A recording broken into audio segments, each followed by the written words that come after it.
यह एक देवदूत और 3 लड़कियों की कहानी है। इस कहानी में आप सीखेंगे कि जो होता है अच्छे के लिए होता है। हम अपने भाग्य को नियंत्रित नहीं कर सकते, हम केवल अपने वर्तमान क्षण को नियंत्रित कर सकते हैं और भविष्य के लिए हर घटना के परिणाम को छोड़ सकते हैं। हम केवल अपना सर्वश्रेष्ठ कर सकते हैं और सब कुछ समय के लिए छोड़ सकते हैं। हमें हर स्थिति में प्रतिक्रिया नहीं करनी चाहिए। हमें किसी भी घटना और स्थिति से शांत और अप्रभावित रहने की कोशिश करनी चाहिए।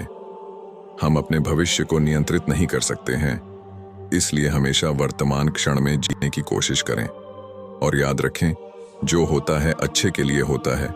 गौतम बुद्ध यह भी कहा कि अतीत के लिए कभी पछतावा न करें और भविष्य के लिए कभी दुखी ना हो, क्योंकि आप इसे नियंत्रित नहीं कर सकते। आप केवल वर्तमान में जी सकते हैं, इसलिए हमेशा वर्तमान क्षण में रहने का प्रयास करें। एक बार मृत्यु के देवता ने अपनी एक परी को पृथ्वी पर भेजा।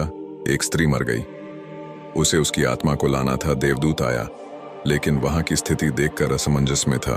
उसने देखा कि उसकी लाश के पास 3 छोटी लड़कियां पड़ी हैं।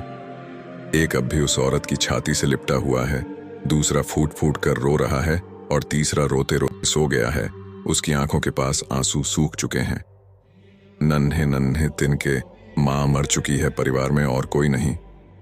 पिता पहले ही मर चुके हैं। उनके साथ क्या होगा? उनकी देखभाल कौन करेगा? यह सोचकर देवदूत बहुत दुखी हुआ।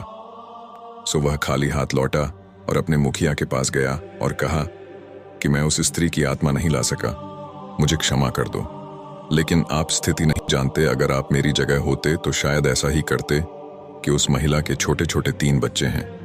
एक अभी भी छाती से लगी हुई है, दूसरी रोती हुई सो गई है और तीसरी रो रही है। परिवार में उनकी देखभाल करने वाला कोई नहीं है।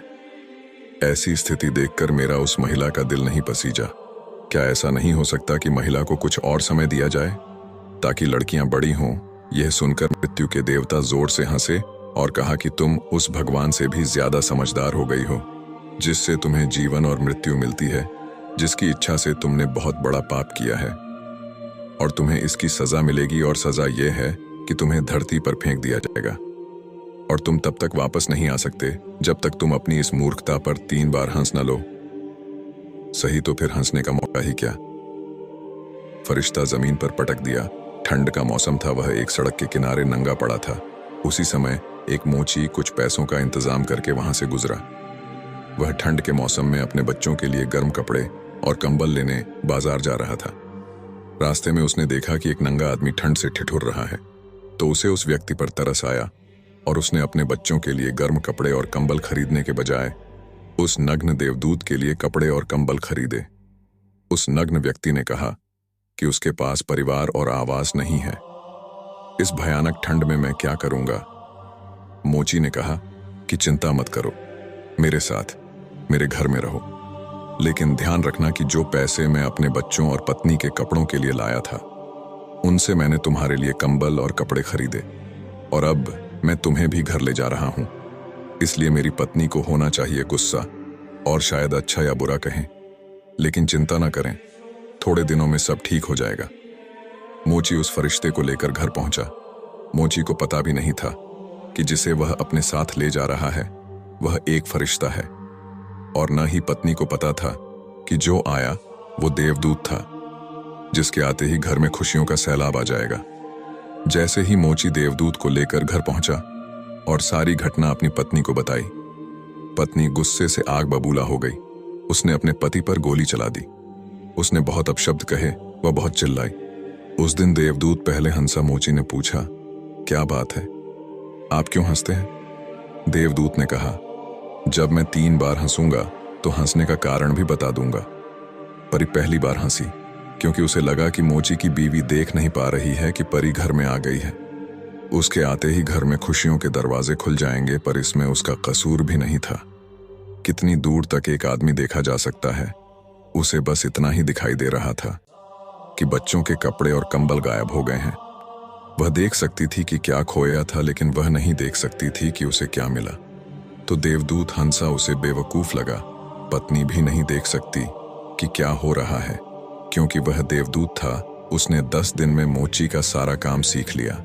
उसने जूते बनाना शुरू कर दिया और फिर कुछ ही महीनों में उसके जूते इतने बिक गए कि मोची अमीर हो गया। 1 साल में ही यह बात पूरे देश में फैल गई कि उसके जैसे जूते और कहीं नहीं बन सकते। राजा महाराजाओं के जूते अब यहाँ बनने लगे हैं। मोची के घर पर पैसों की बारिश से सभी लोग बहुत खुश थे और सब कुछ अच्छा चल रहा था। एक दिन बादशाह का एक आदमी आया और कहा कि यह चमड़ा बहुत कीमती है, इसे प्राप्त करना आसान नहीं है, कोई गलती नहीं होनी चाहिए। उस चमड़े से सम्राट के जूते बनाओ और ठीक ऐसे बनाएं, ध्यान रहे कि जूते ही बनाने हैं, चप्पल नहीं। उस अवस्था में ऐसा रिवाज था कि जब कोई मर जाता था तो उसे चमड़े की चप्पल पहनकर चिता पर ले जाया जाता था। मोची ने भी देवदूत से कहा कि चप्पल मत बनाओ, केवल जूते बनाओ, ज्यादा गलती न करें वरना हम बड़ी मुसीबत में पड़ सकते हैं, यह बादशाह का काम है। इतना कहकर देवदूत ने उस चमड़े से चप्पल बना दी। जब मोची ने देखा कि देवदूत ने जूते की जगह चप्पल बना दी है, वह क्रोध में इतना पागल हो गया कि वह एक छड़ी लेकर देवदूत को मारने के लिए दौड़ा। उसने कहा कि आपने बार बार जूते बनाने के लिए समझाया था, लेकिन आपने चप्पल बना ली। अब सम्राट हमें नहीं छोड़ेंगे, आप निश्चित रूप से मरेंगे और साथ ही मुझे और मेरे पूरे परिवार को फांसी दी जाएगी। परी यह सुनकर जोर से हंस पड़ी।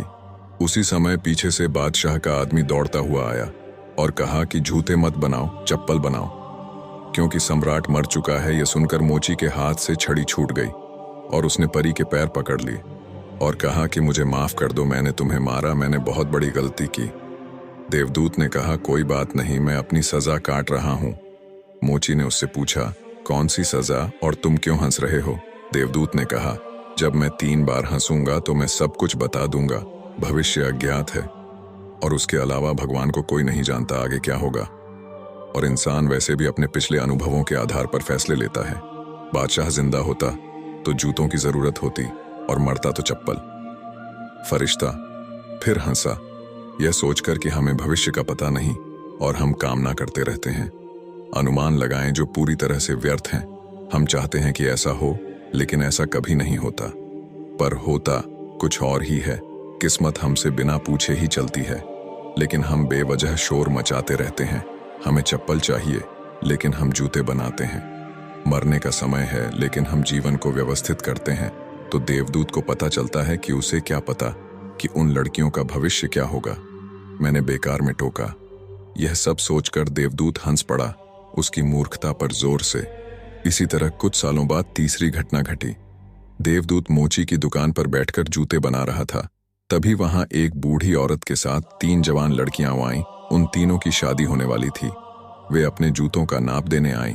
देवदूत ने उन्हें देखते ही पहचान लिया कि ये वही 3 लड़कियां हैं जिन्हें वह अपनी मृत माताओं के पास छोड़ गया था, जिनके कारण वह इस सजा को भुगत रहे हैं। तीनों स्वस्थ और सुंदर थे और उन्हें देखकर ऐसा लग रहा था कि वे किसी बड़े परिवार में पली बढ़ी हैं। उन्होंने उनसे पूछा कि यह बुढ़िया आपके साथ कौन है? बुढ़िया ने जवाब दिया कि ये मेरी पड़ोसन की लड़कियां हैं। बचपन में ही इनकी मां का देहांत हो गया था। ये बहुत गरीब थीं, इनके पास खाना तक नहीं था, इन्हें खिलाने के लिए इनके स्तनों में दूध तक नहीं था। उन्हें खाना खिलाते समय उसकी मौत हो गई। मेरी कोई संतान नहीं थी, इसलिए मैं उन्हें अपने बच्चों के रूप में स्वीकार करता हूं और अब वे सम्राट के परिवार में शादी करने जा रहे हैं। देवदूत ने सोचा कि अगर उसकी मां जीवित होती तो ये तीनों लड़कियां भयानक गरीबी, भूख और गरीबी में पली बड़ी होती, भुखमड़ी, क्योंकि उनकी मां की मृत्यु हो गई थी। उनका पालन पोषण इतने समृद्ध परिवार में हुआ था और अब ये तीनों इस बुढ़िया की सारी दौलत के मालिक हैं। देवदूत उस दिन तीसरी बार अपनी मूर्खता पर हंसा। उसने अपनी तीनों लड़कियों के लिए अब तक के सबसे शानदार जूते बनाए और उसने आकर मोची को सब कुछ बताया। ये 3 कारण थे।